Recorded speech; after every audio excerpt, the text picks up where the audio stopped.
Hello friends. இப்போ ஒரு தமிழ் வாக்கியத்தை எடுத்துகிட்டு அதை எப்படி ஆங்கிலத்தில் எழுதுறது அப்படின்னு பார்த்துட்டு வரோம். இப்போ அந்த வகையில் இன்றைக்கி ஒரு அட்வான்ஸ்டு லெசன் தான் ஃப்ரெண்ட்ஸ் பார்க்க போகிறோம்.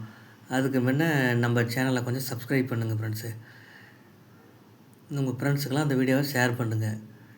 நம்ம சேனலில் 120 வீடியோ போட்டிருக்கிறேன். எல்லாமே அட்வான்ஸ்டு லெசன் தான். அதை நம்ம சேனலில் போய் ஒன்று ஒன்றா ஓப்பன் பண்ணி பாருங்கள். உங்களுக்கு ரொம்ப ரொம்ப யூஸ்ஃபுல்லாக இருக்கும். சரி போகலாங்களா? இரவில் கதவை பூட்டாமல் வைப்பது பாதுகாப்பற்றது இப்படின்னு ஒரு தமிழ் வாக்கியம்.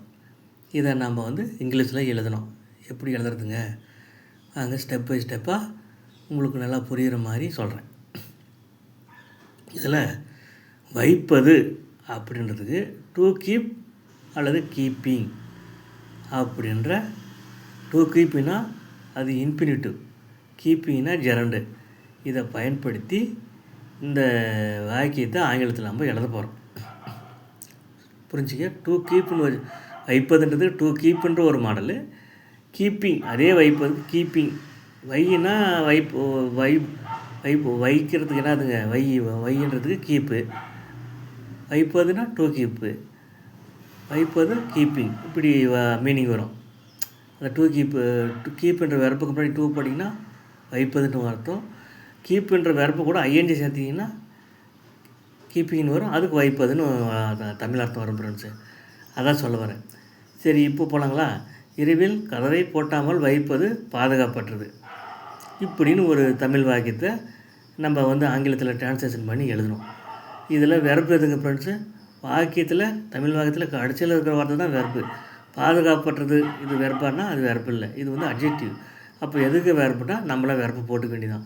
இரவில் கதவை பூட்டாமல் வைப்பது பாதுகாப்பற்றதாக இருக்கிறது.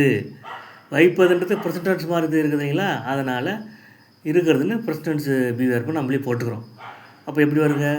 இரவில் கதவை பூட்டாமல் வைப்பது பாதுகாப்பற்றதாக இருக்கிறது அப்படின்னு வெறுப்பு நம்மளே எழுதிக்கிறோம். இந்த வெறுப்பை பார்த்து யார் அல்லது எது என்ற 2 கேள்விகளை கேட்க வேண்டும். வரும் பதில் சப்ஜெக்ட் ஆகும். எது பாதுகாப்பற்றதாக இருக்கிறது? இரவில் கதவை பூட்டாமல் வைப்பது. அப்போது இந்த இரவில் கதவை பூட்டாமல் வைப்பது இந்த இவ்வளோ நீளமாக இருக்கிறது முழுக்க நம்மளுக்கு சப்ஜெக்டாக கிடைக்குது. அப்போது அதை சப்ஜெக்டை எப்படி நம்ம ஆங்கிலத்தில் எழுதணும்? இரவில் கதவை பூட்டாமல் வைப்பதுக்கு என்ன எழுதுனாங்க? டூ கீப்பின்னு போட்டுக்கணுங்களா? வைப்பதுக்கு என்ன எழுதணும்? மேலே எழுதிக்கிற மாதிரி ஹெட்லைனில் டூ கீப்பின்னு எழுதிக்கிறோம். இப்போ இந்த டூ கீப்பின்னு எழுதிட்டு உடனே இந்த டூ கீப்புன்றது ஒரு அரை வெர்பு தான் ஃப்ரெண்ட்ஸு. வெர்பு சாயல் தான். அப்போ அந்த வெர்பை பார்த்து நம்ம வழக்கம் போல் எதை, யாரை, யாருக்கு, யாரிடம், எங்கே, ஏன், எப்படி, எப்பொழுது இந்த சென்டென்ஸ் வேர்ட் ஆர்டர் கேள்விகளை கேட்கணும். இந்த டூ கீப்புன்ற வெர்பை பார்த்து எதை வைப்பது? The door. பாதுகாப்பு. எதை பூட்டாமல் வைப்பது பாதுகாப்பற்றதாக இருக்கிறது? The door.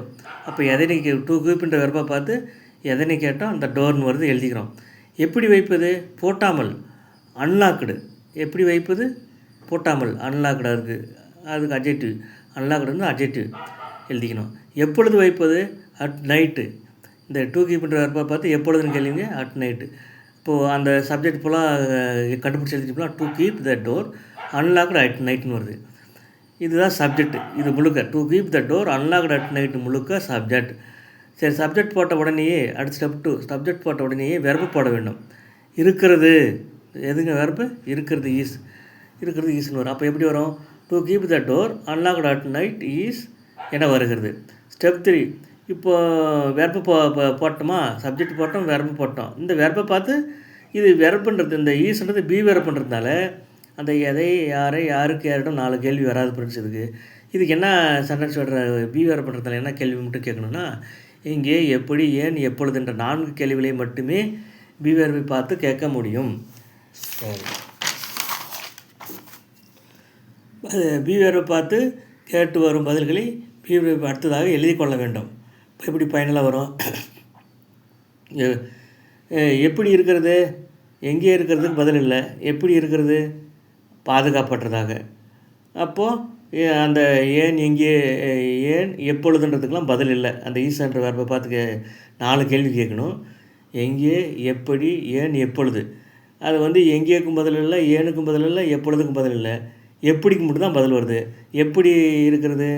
பாதுகாப்பற்றதாகனா அதுக்கு அன்சேஃப்ன்ற ஒரு அட்ஜெக்டிவை பி வெர்ப் இஸ்க்கு அடுத்து எழுதிக்கிறோம். இப்போ ஃபைனலாக நம்மளுக்கு எப்படி வருது? To keep the door unlocked at night is unsafe. இந்த to plus even simple infinitive use பண்ணோம்னா இது ஒரு ஆன்சராக வருது. கீப்பிங் இதை அந்த ஜெரண்டை யூஸ் பண்ணிங்கன்னா இந்த கீப் இருக்கு இல்லைங்களா, அது முட்டுக்கு எடுத்துகிட்டு இந்த கீப்பிங் போட்டிங்கன்னா இது ஒரு டைப்பு. டூ கீப்பை வச்சு இப்போ நான் விளக்கமாக சொல்லி தந்தேன் இல்லையா, அதே மாதிரி கீப்பிங்கை வச்சு நீங்களே அதை எழுதலாம் ஃப்ரெண்ட்ஸு. கீப்பிங்னு வச்சு ஃபஸ்ட்டு வைப்பதுக்கு கீப்பிங் எழுதிக்கிறேன். எதை வைப்பது? த கதவை, த டோர். எப்படி வைப்பது? அன்லாக்டு. எப்பொழுது வைப்பது? At night. அப்படின்ற keeping the door unlocked at நைட்டுன்றது முழுக்க சப்ஜெக்டாக வந்துங்க. வேர்ப்பு எதுங்க? ஈஸ் இருக்கிறது. Keeping the door unlocked at night is போட்டுக்கிறீங்க. அப்புறம் எப்படி இருக்கிறது? அந்த ஈஸ்ன்ற வெர்பை பார்த்து 4 கேள்வி கேட்டிங்கன்னா அதில் பதில் 1 வந்துடுது, அன்சேஃப். அப்போது பாதுகாப்பற்றதாக அன்சேஃப் எழுதிக்கிறீங்க. அப்போ இந்த டைப் 2வில் எப்படி எழுதுறேன்னா, keeping the door unlocked at night is unsafe. To keep வச்சுன்னா அந்த மாதிரி எழுதலாம். V1 ஃபார்ம் ஜெரண்ட் ஃபார்ம் வச்சு எழுதுனீங்கன்னா இந்த 2வது டைப் 2வில் எழுதலாம். இந்த ஒரே தமிழ் சென்டென்ஸை 2 வகையில் எழுதலாம்னு சொல்ல வரேன். 2 டைப்பில் இதை ஆங்கிலத்தில் மொழிபெயர்த்து எழுதலாம் அப்படின்னு சொல்ல வரேன். திருப்பி போட்டு கேளுங்க ஃப்ரெண்ட்ஸ், உங்களுக்கு ரொம்ப ரொம்ப யூஸ்ஃபுல்லாக இருக்கும். நன்றி.